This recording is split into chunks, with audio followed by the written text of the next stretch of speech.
আমার রহমতের নবী চলে আসলেন। আমার নবী যখন এসেছিলেন পৃথিবীর ভৌগোলিক পরিস্থিতিটা কেমন ছিল? মা নিজের ইজ্জত নিজের জান নিজের ছেলের কাছ থেকে বাঁচাতে পারত না, বাপ বেটির কাছ থেকে, বেটি তার বাপের কাছ থেকে নিজের ইজ্জত নিজের জান বাঁচাতে পারত না। ধনীদের কাছে গরিবরা নিরাপদে থাকতো না, গরিবদের উপরে জুলুম অত্যাচার হতো। এই যুবকেরা আজকে বলো তো দেখি, তোমাদের এলাকার কথা বলো, ধনীদের কাছে গরিবরা কি নিরাপদে আছে? আওয়াজ দিয়ে বলো, ঘাবড়াচ্ছ কেন? যুবকেরা তরুণীরা, আল্লাহ নবী দেখতে লেগেছে নারীদের করে ভোগের পাত্রী বানিয়ে দেওয়া হয়েছে, নারীদেরকে হত্যা করছে, নারীদের উপরে জুলুম হচ্ছে, নারীদেরকে জ্যান্ত জ্যান্ত পুঁতে দেওয়া হচ্ছে। বুকে হাত দিয়ে বলো, আজকেও নারীরা লাঞ্ছিত হচ্ছে না? হয়নি? আমার দেশের মণিপুরের মতো জায়গায় উলঙ্গ করে নারীদেরকে বেউজ্জুদি করে করে নিয়ে যাচ্ছে। যেখানে বিজেপি সরকার চলছে ওখানে নারীদেরকে অসভ্য করছে, নারীদেরকে ইজ্জত লুটছে, নারীদেরকে উলঙ্গ করে নিয়ে যাওয়া হচ্ছে। এমন করে পুরো পৃথিবী যেখানে সভ্যতার নামে আকাশে চলে যাচ্ছে, সেই জায়গাতে আমার ভারতবর্ষে মণিপুরেতে নিচু জাত হওয়ার জন্য ইসলামে কোনো উঁচু নিচু জাত নেই, কিন্তু তারা বলছে নিচু জাত হওয়ার জন্য প্রকাশ্য নারীকে উলঙ্গ করে নিয়ে ঘোরানো হচ্ছে। এটা সভ্যতার নামে বর্বরতা।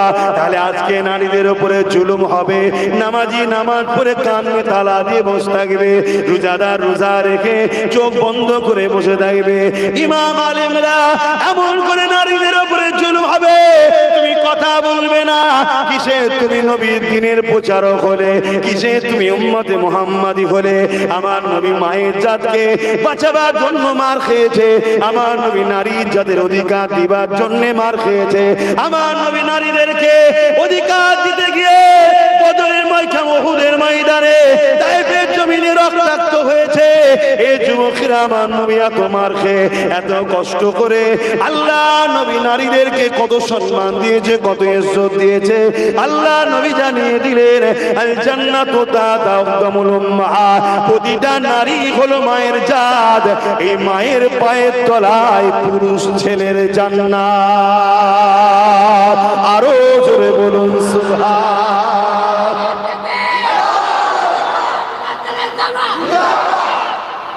এটাও ভেবে দেখুন, 1500 বছর আগে নবী এমন ট্রেনিং দিয়েছে, নারীদের সম্মান হচ্ছে, আমরা পুরুষরা খুশিতে বলছি সুবহানাল্লাহ। ঠিক না? ঠিক। কেন? ওই নারীটা আমার মা, তার পায়ের তলায় আমার জান্নাত। আর মায়ের জাত হলো নারী।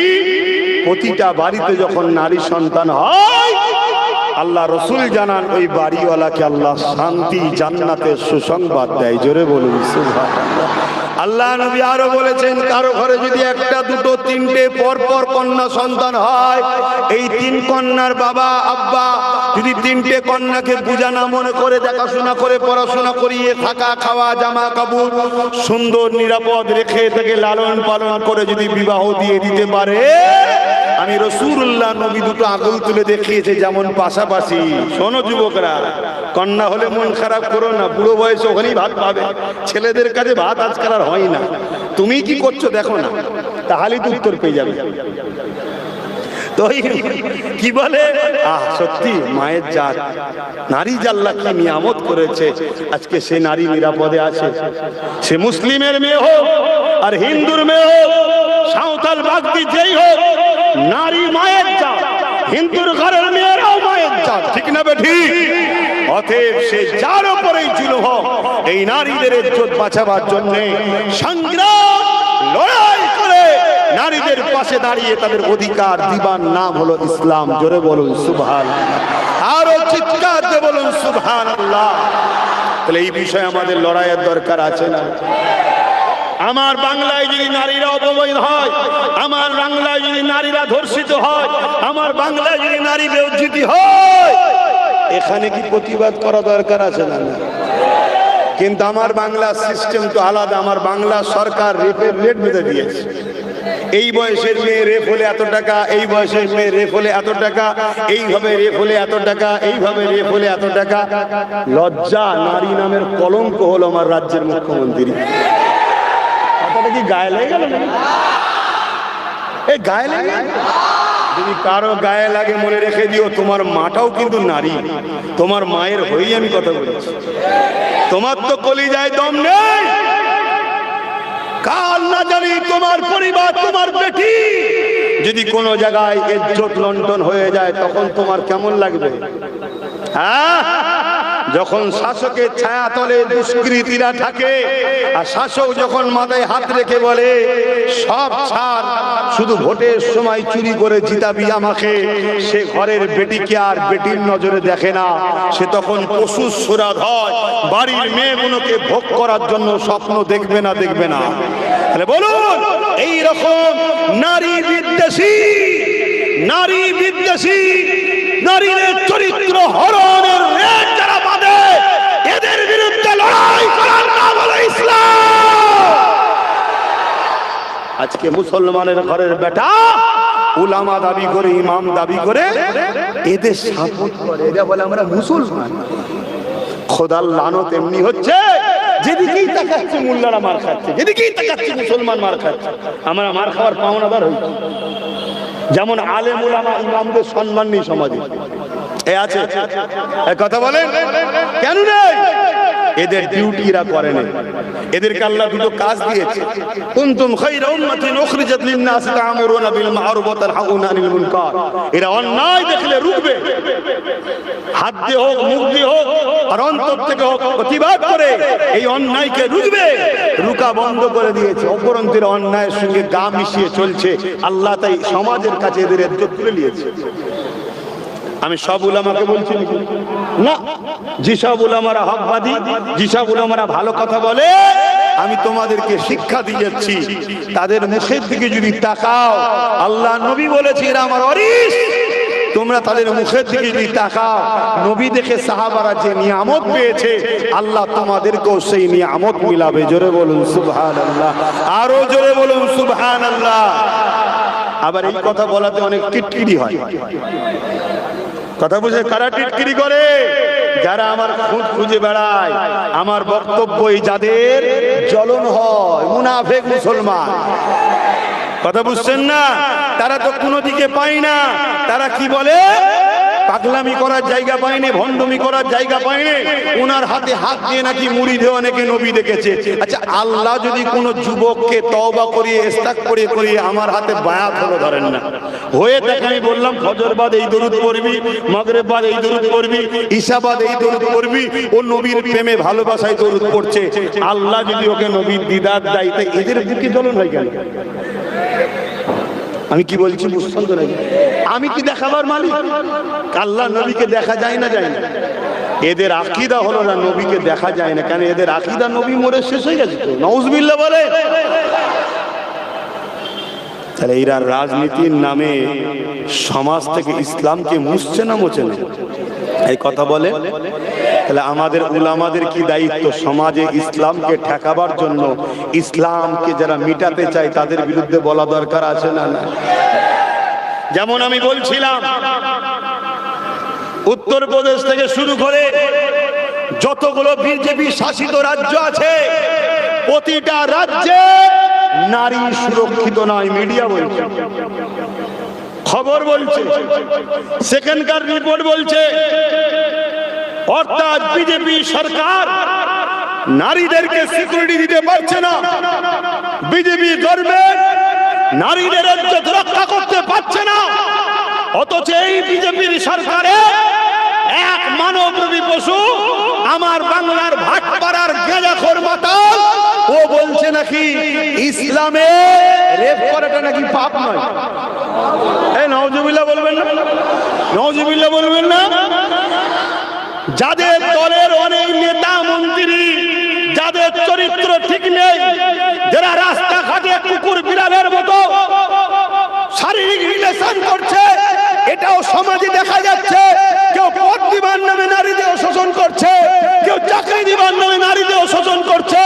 বিভিন্ন ভাবে যারা রেপকে প্রমোট করছে, ইসলামের গায়ে আঘাত দিচ্ছে, যখন কোন রাজনেতারা ক্ষমতার জোরে, রাজ পাওয়ারের জোরে আমার ইসলামকে মিটাতে চাইবে, জানতে হবে সে আজকাল ফেরাউন আমাদেরকে মুসা নবীর উত্তরসূরি হয়ে লড়াইয়ের দরকার আছে না না?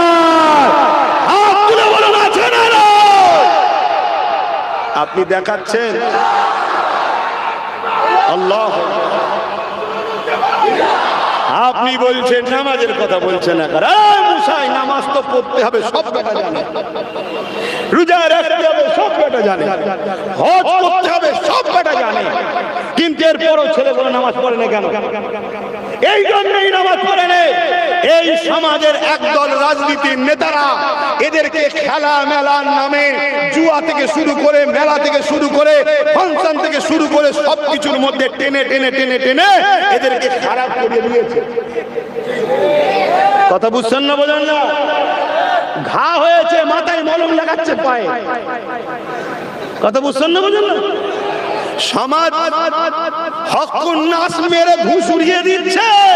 ও বলছে মসজিদে গিয়ে নামাজ পড়। এই নামাজ 100% পড়তেই হবে, নামাজের মাপ নাই। কিন্তু মনে রেখে দিও, কেউ যদি নামাজ কাজা করেও ফেলে, আল্লাহর কাছে তওবা ইস্তেগফার কাঁদলে আল্লাহ মাফ করে দেবে, কথা দিয়েছে। জোরে বলুন সুবহানাল্লাহ। কিন্তু কেউ যদি কারো হক মেরে দেয়, কারো তেরপল চুরি করে, কারো চাল চুরি করে, কারো ঘরের টাকা মেরে দেয়, কারো রাস্তায় ছিল 8 ইঞ্চি 2 ইঞ্চির টাকা ঝেড়ে দেয়, এই যে জনগণের সম্পদ হকুন নাস মেরেছে, গরিবের সম্পদ মেরেছে, এতিমের মাল ছেড়েছে, এ যতক্ষণ পর্যন্ত না ওই গরিবরা মাফ করবে, এ বেঈমান হারামখোরের গুনাহ আল্লাহ মাফ করবে না, কথা দিয়েছে। তাহলে এইটা ওয়াজ করা দরকার আছে না? কিন্তু এই সব ওয়াজ করলে অমুসলিমদের রাগ হচ্ছে না। যত রাগ দেখছি আমার ঘরের, আমার গ্রামের 10টা 20টা 15টা 20টা ব্যাপারটা কি? এই কথা বুঝছেন না? বোঝেন না? ব্যাপারটা কি? শুধু রেগে যাচ্ছে আমার ঘরে। এই দেখুন না, আর এই যে আজকে একটা জায়গায় প্রোগ্রাম ছিল আমার হাড়ুয়া, শুনছেন তো? ওখানে প্রোগ্রাম ছিল কি, আই লাভ মুহাম্মদ সাল্লাল্লাহু আলাইহি ওয়াসাল্লামের পক্ষে। আই লাভ মুহাম্মদ সাল্লাল্লাহু আলাইহি ওয়াসাল্লাম বিরোধী করেছে কি বলে উত্তরপ্রদেশের যোগী সরকার, তার প্রতিবাদে অর্জুন সিং যে কথা বলেছে প্রতিবাদে, কথা বুঝে আসছে। এই প্রতিবাদে এবং ওয়াকফ বাঁচাবার জন্য লড়াই ছিল। সেখানে একটা লোক বেচারি সাইকেলে করে বেরিয়ে যাচ্ছে, মধ্যবয়স্ক লোক, একা পেয়ে তাকে মারধর করেছে। কারা করেছে? অমুসলিম। জোরে বলো, অমুসলিমরা করে না? তাহলে বলো, আমাদের ঘরের মধ্যে মির্জাফর ঢুকে গেছে না যায়নি? এগুলোকে চেনো?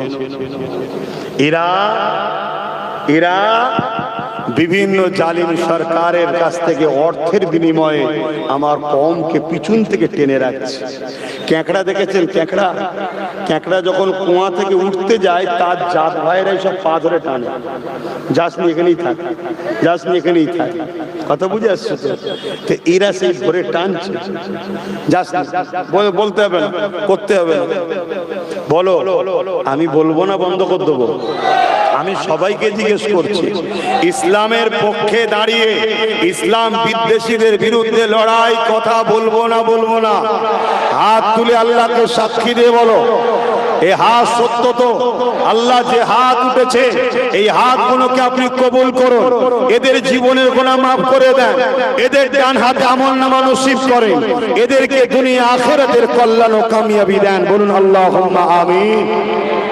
যদি ওই মাহফিলে বসে বা দাঁড়িয়ে আমাদের দাবিদার কেউ যদি না চায় যে ইসলামের পক্ষে বলবেন না, তাহলে মনে হয় সে ঘোলা হয় না, সে আন্ডা ঘোলা হয়েছে না, হয়নি? আমি তার উদ্দেশ্যে একটাই কথা বলবো, তওবা করে নাও আমার ভাই, পরিবর্তন হয়ে যা আমার ভাই।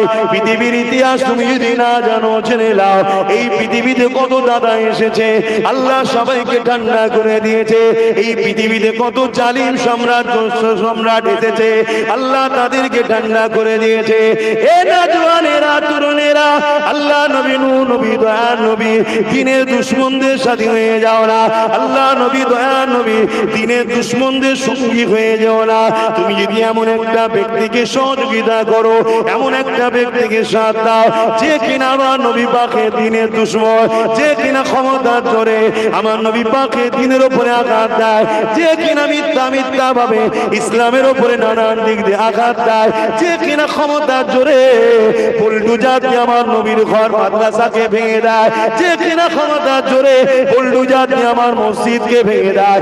এই যুবকেরা, তুমি যদি তার সাথ দাও, হয়তো দুনিয়ায় তোমাকে কিছু পয়সা মিলবে, দুনিয়ায় কিছু গাড়ি বাড়ি হবে। মনে রেখে দিও, আল্লাহ পাক তোমাকে যখন শাস্তি দেবে, এই গাড়ি, এই বাড়ি, এই টাকা পয়সা তোমাকে আল্লাহর আযাব থেকে বাঁচাতে পারবে না। এই যুবকেরা, নামাজ কাজা এটাও গুনাহ, রোজা কাজা এটাও গুনাহ, হজ কাজা এটাও গুনাহ, দাড়ি রাখো না, টুপি পরো না, এই জুব্বা পরো না, দাড়ি যেতেছো এটাও গুনাহ। সমাজের মুখে তুমি গান শুনেছো, সিনেমা যাত্রা দেখে ফেলেছো, এটাও অবশ্যই গুনাহ। কিন্তু এটা ব্যক্তি জীবনের গুনাহ। তুমি যদি খালেস অন্তরে আল্লাহর কাছে তওবা করে নাও, আমার আল্লাহ গফুর ও গফফার, তোমাকে মাফ করে দেবে। তোমার গুনার পরিবর্তে আল্লাহ পাক গুনাহকে নেকিতে পরিপূর্ণ করে দেবে। এই জমিনের উপরে এক ব্যক্তির নাম বলে যায় হযরত মালিক বিন দিনার। তিনি একদিন মিম্বারে দাঁড়িয়ে দাঁড়িয়ে ওয়াজ করতে লেগেছে। সামনে হাজার হাজার মানুষ বসে রয়েছে। হুজুর আমার ওয়াজ করতে লেগেছে। হযরত মালিক বিন দিনার এমন সময় ওয়াজ করতে লেগেছে, জিনার একটা ইতিহাস আপনাকে বলি। একদিন নদী পার হতে লেগেছে। ওই নৌকায় পার হতে হতে মাঝ পথে যাওয়ার পরে মাঝি বলতে লেগেছে, পয়সা দাও, নদী ভাড়া দাও। তখন মালিক বিন দিনার বলতে লেগেছে, আমার কাছে অর্থ নেই, পয়সা নাই। ওই সময় মাঝি বলতে লেগেছে, তুমি যদি অর্থ না দাও, পয়সা না দাও, তাহলে তোমাকে নদী থেকে পানিতে ফেলে দেওয়া হবে।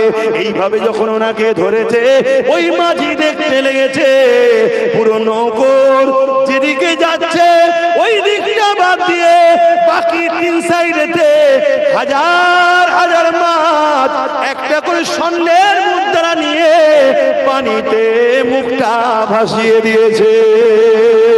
আরো জোরে বলুন সুবহান। মাঝি তো অবাক হয়ে গেল। মাঝি খাবরে যে ক্ষমা চেয়ে নিল। এই মালিক বিন দিনার একদিন জলসা করতে লেগেছে, ওয়াজ করতে লেগেছে, নসিহত করতে লেগেছে, হাজার হাজার মানুষ শুনছে। এমন সময় একজন দাঁড়িয়ে গিয়ে বলে, এ মালিক বিন দিনার, হুজুর বিয়াদবি নেবেন না, আমার একটা প্রশ্ন জেনেছে আপনার কাছে, আমি একটা প্রশ্ন আপনাকে জিজ্ঞাসা করব। হযরতে মালিক বিন দিনার বলে, বলো বাবা, কি জানতে চাও? ওই যুবকটা বলতে লেগেছে, হুজুর, আমি যখন ছোট ছিলাম আমি আপনাকে নিজে চোখে দেখেছি শরাব পান করে রাস্তায় পড়ে থাকতেন। শুনছেন? শরাব পান করে রাস্তায় পড়ে থাকতেন। আজকে আপনি ওয়াজ করছেন, মেম্বারে উঠেছেন, এই যে পরিবর্তন, এই পরিবর্তনটা কি করে হলো যদি আমাদেরকে একটু শোনাতেন, আমরা উপকৃত হতাম। শুনছো যুবকরা? হযরতে মালিক বিন দিনার কথাটা শুনে কাঁদছে। যুবক ভাবছে আমি হয়তো বিয়াদবি করে ফেললাম নাকি। আবার দাঁড়িয়ে গেছে, দাঁড়িয়ে গিয়ে বলছে, হুজুর, আমি আপনাকে অপমান করতে চাইনি, হুজুর, বিয়াদবি করতে চাইনি, আপনি বদদোয়া করবেন না, রাগান্বিত হইবেন না। আমি এজন্য জানতে চেয়েছি, আমরাও তো খারাপ আছি অনেক ছেলে, আপনার পরিবর্তন কিভাবে আল্লাহ দিলেন, যদি এই নসিহতটা করতেন আমাদের জন্য এটা ফায়দা লাগতো। ঠিক না বেটি? হযরতে মালিক বিন দিনার বলছে, বাবা ছেলেরে, তার জন্য আমি কাঁদি না বাবা, আমি এই জন্য কাঁদছি, আর কোথায় ছিলাম আমার আল্লাহ আমায় কোথায় নিয়ে এসেছে। মনে রেখে রেখে দিও। শিরকের গুনাহ আল্লাহ মাফ করে না, শিরকের গুনাহ আল্লাহ মাফ করে না। দ্বিতীয়, ইসলামের ক্ষতি, কোরআনের বিরোধী আর নবীর বিরোধী যারা হয় তাদেরকে আল্লাহ মাফ জোরে বলে করে না। হালকা বয়সে ভুল হয়ে যায়, মাফের রাস্তা আছে। আরেকটা গুনাহ আল্লাহ মাফ করে না, সেটা হলো হকুন নাস, বান্দার হক। যেটা আগে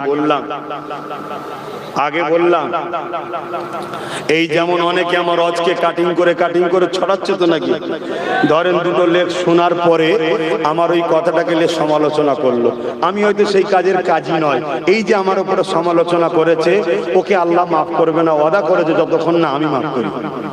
একে বলা হয় হকুন নাস। শুনছেন তো নাকি? হ্যাঁ। এবারে আমি কাউকে হয়তো কিছু বললাম, সেই কথাটা যদি আমার ব্যক্তিগত থাকতো আলাদা কথা, আমি যাকে যাই বলেছি কোরআন সুন্নাহ বলতে বলেছে তাই বলেছি, কথা বুঝাস।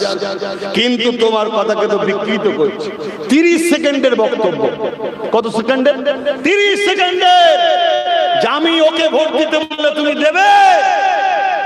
সবাই হাত তুলেছে, হাত ব্যাস এইটুকু দিয়ে ছেড়ে দিয়েছে। তারপরে আমি যে বারবার বলছি যে শোনো, তোমরা যখন এত আমাকে ভালোবাসো তাহলে আমার কথা শোনো, ওকে কোনোভাবে ভোট দেওয়া যাবে না, হারাম চলবে না, হারাম কোনোভাবে চলবে না। ও যদি তোমার সব সমস্যাও মিটায় তাও ভোট দেওয়া যাবে না, কারণ ইসলামের দুশমন। শুনছেন তো নাকি? সেইগুলো আর দেয় না। কথা শুনছেন না? হ্যাঁ, এইভাবে কেটে কেটে সমাজে ছড়াচ্ছে। কারণটা কি? একটাই কারণ, আমার থেকে লোকের যোগাযোগ যাতে বিচ্ছিন্ন হয়। কেন? আমার সঙ্গে যত লোকের যোগাযোগ বাড়ছে, আজকের ফেরাউন শাসকদের তত কপালে ভাঁজ পড়ছে যে ভোট পালিয়ে যাচ্ছে না। তো শুনছেন তো নাকি? তোমরা তোমাদের যা করছো করগে যাও। তুমি যদি আমার মসজিদে হাত না দাও, তুমি যদি আমার কবরস্থান ঈদগাহ খানকায় হাত না দাও, তোমার মুখ থেকে যদি কোরআন শেষ হয়ে যাবে না বেরো, তোমাদের মুখ থেকে যদি আল্লাহ বিদ্বেষী কথা না বেরো, তাহলে আমি আসবো ধর্মীয় মাহফিলে, আমি ধর্মের নামাজ রোজা হজ যাকাত ওই দিকটা বলে চলে যাব, এই দিকে তখন বলতে আসবো। জোরে বলে।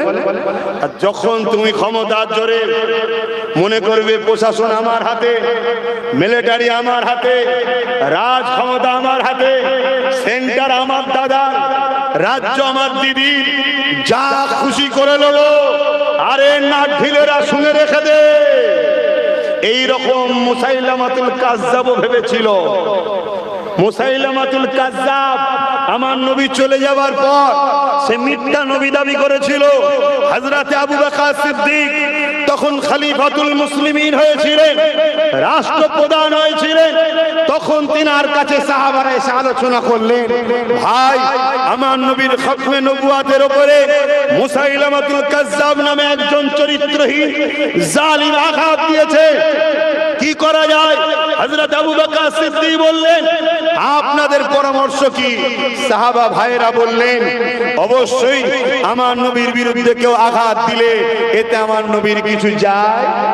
জোরে বলেন, যায়। রাত্রিরে আমরা দেখেছি চামচিকে বাদুরগুলো ডানা মেলে দেয়। হারা বাদুর চামচিকে ডানা মেলে দিয়েছিস কেন? বলছে চাঁদের আলোকে রুখবো। বাদুর চামচিকে যতই ডানা মেলুক না কেন, চাঁদের আলোকে রুকা কি সম্ভব? আরে চাঁদ তো মুস্তাফা জানে রহমতের গোলাম, তাই নবী আমার যখন উঙ্গলির ইশারা করেছিল, চাঁদ নিজেকে দুটুকরো করে কিয়ামত পর্যন্ত দুনিয়ার আর মানুষকে মেসেজ দিচ্ছে, আশরাফুল মখলুকাত মানুষ হয়ে তোরা মুহাম্মদ রাসূলের গোলাম দাবি করিস, লজ্জা লাগে তোদেরকে দেখে।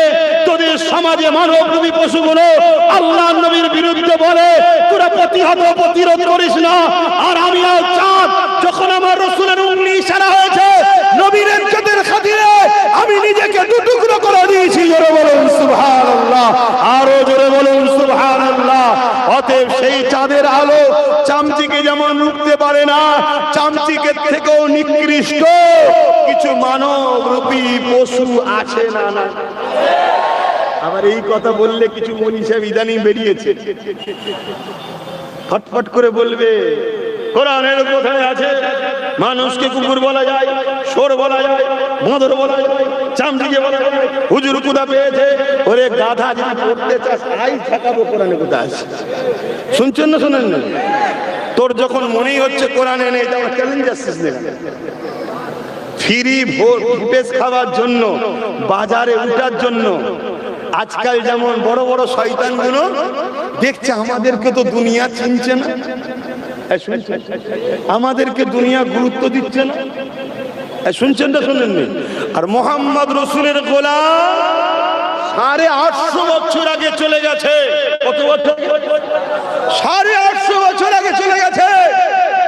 মোহাম্মদ রসুলের গোলামি করার জন্য আজও ভারতবর্ষে প্রত্যেকটা বাড়ির বাড়ি লোক জানে, মুসলিম হোক আর অমুসলিম হোক, সুলতানে বাগদাদ আব্দুল কাদের জিলানী জোরে বলুন সুবহানাল্লাহ।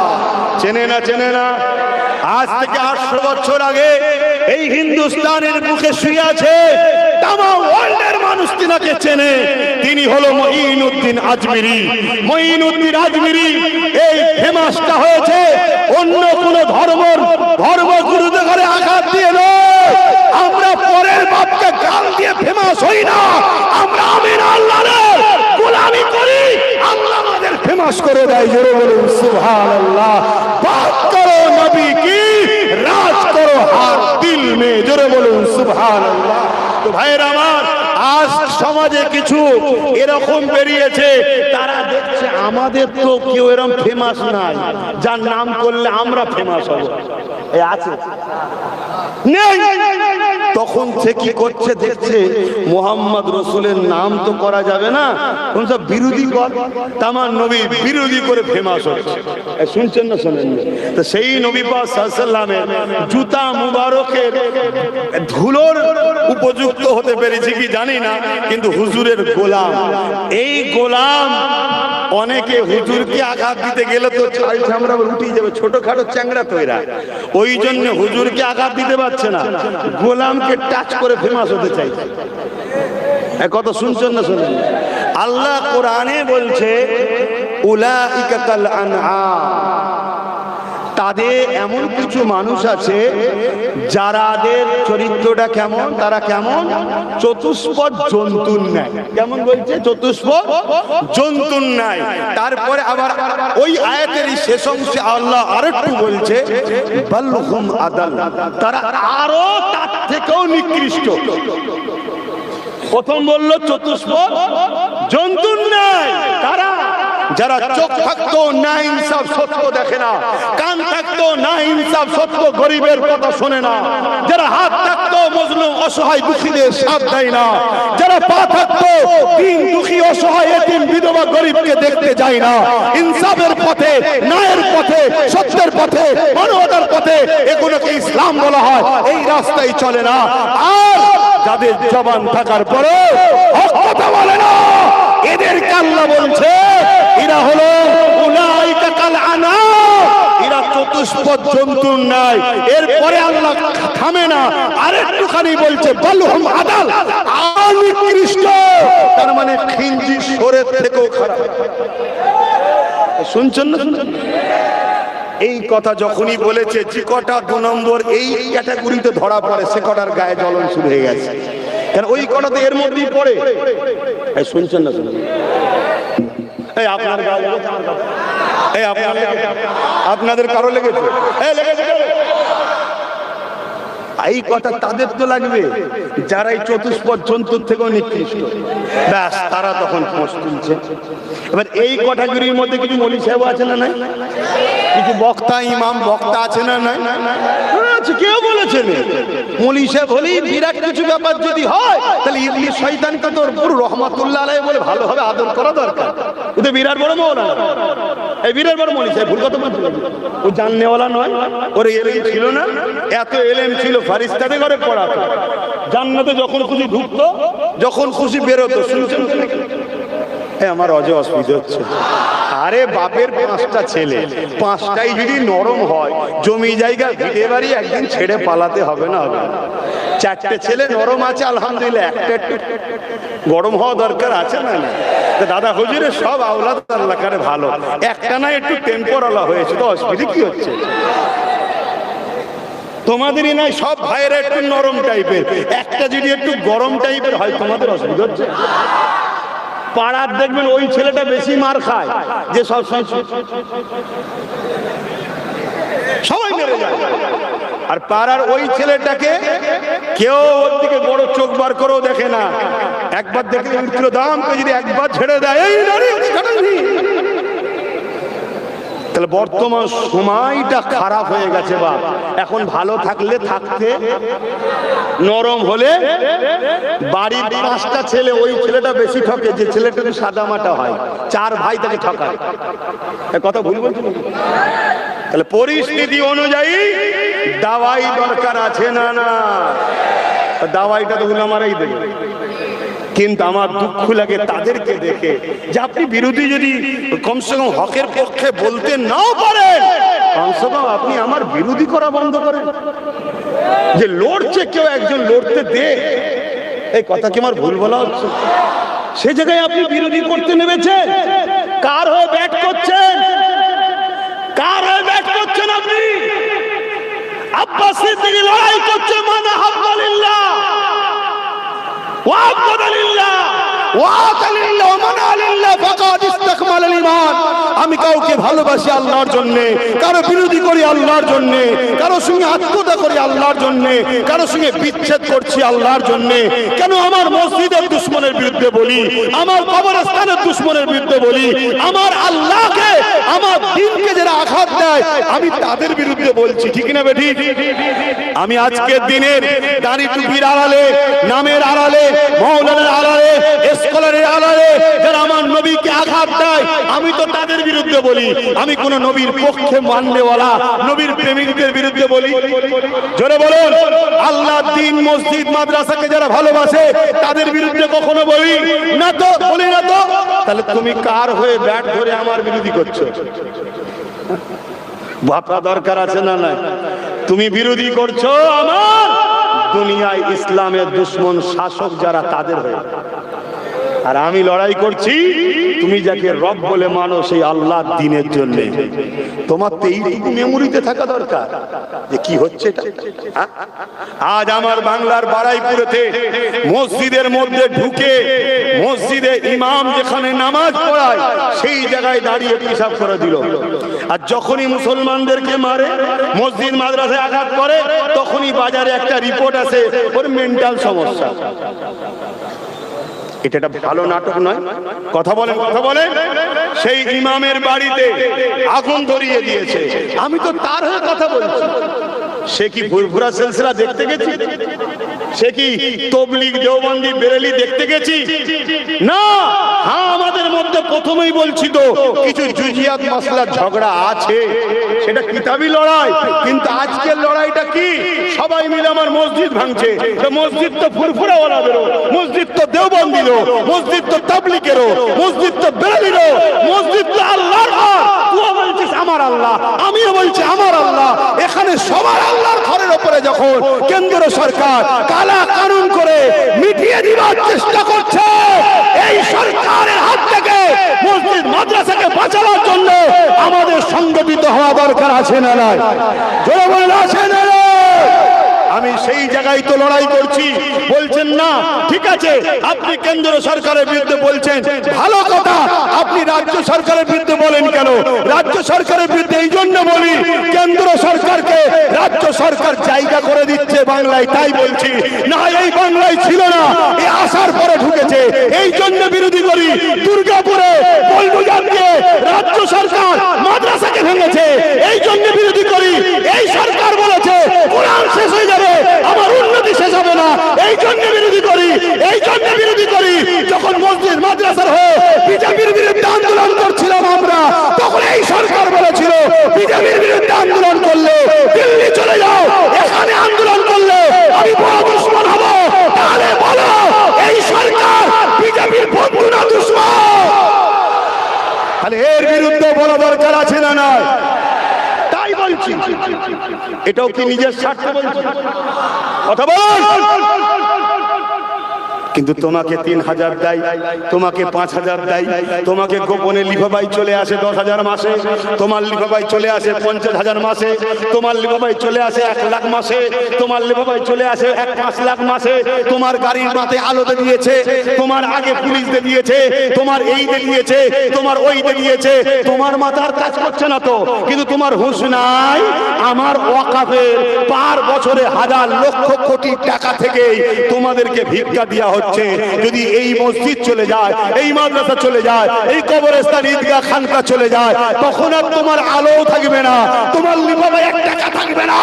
তখন তুমি যা খেয়েছো শুধু মুখ দিয়ে খেয়েছো, বার কিন্তু অনেক জায়গা থেকে বার করবে। তাহলে আল্লাহর ঘরের জন্য বলবো না বলবো না? কমিটি বলবে আপনাদের অসুবিধা হচ্ছে।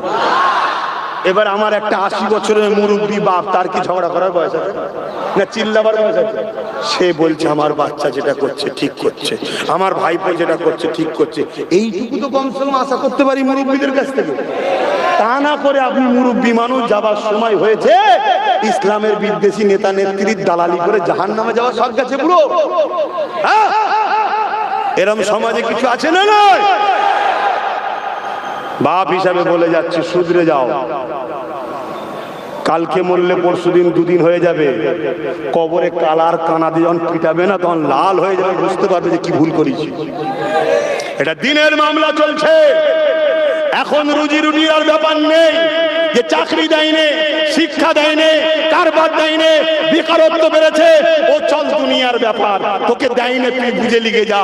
এখন লড়াই এসেছে, আমার মসজিদ ভারতে বাংলায় থাকবে কিনা, আমার মসজিদ মাদ্রাসা ভারতে বাংলায় থাকবে কিনা, আমার কবরস্থান ভারতে বাংলায় হবে কিনা, আমার খানকা ভারতে বাংলায় থাকবে কিনা, আমার মসজিদের আযান ভারতে বাংলায় হবে কিনা, আমার কোরআনের আলোচনা ভারতে বাংলায় হবে কিনা। এই অস্তিত্বের লড়াই এসেছে। এই অস্তিত্বের লড়াই একদিকে আছে ইবলিসের লোকেরা, আর একদিকে আছে রহমানের লোকেরা। তুমি ডিসাইড করো আব্বাস রহমানের দিকে না ইবলিসের দিকে। তুমি ডিসাইড করো কেন্দ্র সরকার, রাজ্য সরকার ইবলিসের দিকে না রহমানের দিকে। তোমার যদি মনে হয় আব্বাস ইবলিসের দিকে, তাহলে যাও। আর যদি মনে হয় না আব্বাস রহমানের দিকে, তাহলে এদেরকে ছেড়ে আমারটাকে সারা ইমানি দায়িত্ব দিতে হবে। রাজি আছো না? রাজি আছো না? মনে রেখে দিও, যেসব যুবকরা হাত না তুলে বা আমাদেরকে, হয়তো অনেকে ভয়ে হাত তুলছে না, ফটো উঠে গেলে মার খেতে হতে পারে, তা তুই কোনটা স্বাধীন আছিস ভাই? আজকে হাত তুললে যে তোর মার খাবার ভয় থাকে, কালকে তো তোর নাগরিক হবার পরেও তোকে বলবে নাগরিক নয়। কি করবি বল, কি করবি? তখন তুই বলবি না না না না, আমার দিদি আছে। আরে তোর দিদি 221 কোটি টাকা এসআইআর হবার জন্য বাজেট করেছে, তোদের সামনে নাটক করছে, তোদের সামনে বলছে হতে দেবো না, আর ওইদিকে অফিসার যা লাগবে এসআইআর করার অফিসার নিযুক্ত করছে। তোদের হুঁশ আছে? আর এই কথাটা যদি আমি ভুল বলে থাকি, তোর দিদির হাতে তো ক্ষমতার জামানা কেস করতে বল। কথা শুনছেন না? শুনেন? পুরো গেম প্ল্যান চলছে। ও মারতে আসবে, এ বলবে থাক থাক থাক থাক থাক থাক থাক থাক থাক। আচ্ছা বলুন, এই ছেলেটাকে ভালোবাসি করলে বলছে, এখন এর সাথে ঝগড়া হচ্ছে। ঝগড়া করবি না জানো, বুঝাবার জন্য বলছি। এর সাথে ঝগড়া হচ্ছে। এখন বলুন, আমি যদি একে বুকে করে জড়িয়ে ধরে বলি, এর হাত পা সব সময় জড়িয়ে ধরে বলি, দেখ তোকে আমি খুব ভালোবাসি, থাক ছেড়ে দে, থাক ছেড়ে দে, থাক ছেড়ে দে, মূলত আমি একেই ভালোবাসি না ওকে ভালোবাসি? বলুন বলুন, ওকে কেন? এর হাতটা ধরে একে ভালোবাসার নামে জড়িয়ে রেখে দিলাম, যাতে করে ও বেদম পিটিয়ে লাগে। আমার দিদি আমাদেরকে জড়িয়ে রেখে দিয়েছে, আর ওরা এসে পিটে যাচ্ছে। আমাদের হুঁশই নাই। আরে ঘুমটা দিয়ে তারে আছে। হ্যাঁ শুনছেন না? শোনেন না? কষ্ট হচ্ছে যে হুজুর জলসায় এসে বলছিস কেন? হুজুর জলসায় এসে বলছেন কেন? কষ্ট হচ্ছে? তোর মমতাকে যে বলবে যে হজ হাউসের মধ্যে মদের বোতল রেখেছিলিস কেন? ও কাকে জিজ্ঞেস করতে শুনছেন না শোনেন না? ওকে জিজ্ঞেস করবে যা, কেন তুই বলবি যে পথচারী কুকুরকে ভাত খেতে দেবো তো মাদ্রাসার ছেলেদের খেতে দেবো না? ওটাকে জিজ্ঞেস করবে। এই জানেন বলেছে, জানেন না জানেন? তারপরে আমাকে এসে বলবি যে ধর্মসভা এ কথা বলছেন কেন? আমি জলসায় কি বলবো, নবীর মেম্বারে উঠে কি বলবো, এ জ্ঞান তুই আমায় দিচ্ছিস? আর ওর রাজনীতির নামে আমার ধর্মকে মিটাবার ষড়যন্ত্র উপর চোখে জিজ্ঞেস করবি না? তাহলে জানতে হবে তুই মুনাফিক। তাই তোর কাছে আমার কথাটা ওর গায়ে বিরুদ্ধে হচ্ছে বলে তোর গায়ে লেগে গেল, আর ও যখন আমার দিনের বিরুদ্ধে বলছে তোর গায়ে লাগে, তুই মুনাফিক, তুই মুসলিম শরতের জাতির কলঙ্ক, তোর জন্য জাহান্নামের আগুন কবরে অপেক্ষা করছে। হয়তো লোক না চিনে তোর জানাজাও পড়বে, কিন্তু তুই মরার পর আর রেহাই পাবি না। তোর একবারও দিন কাঁদে নে?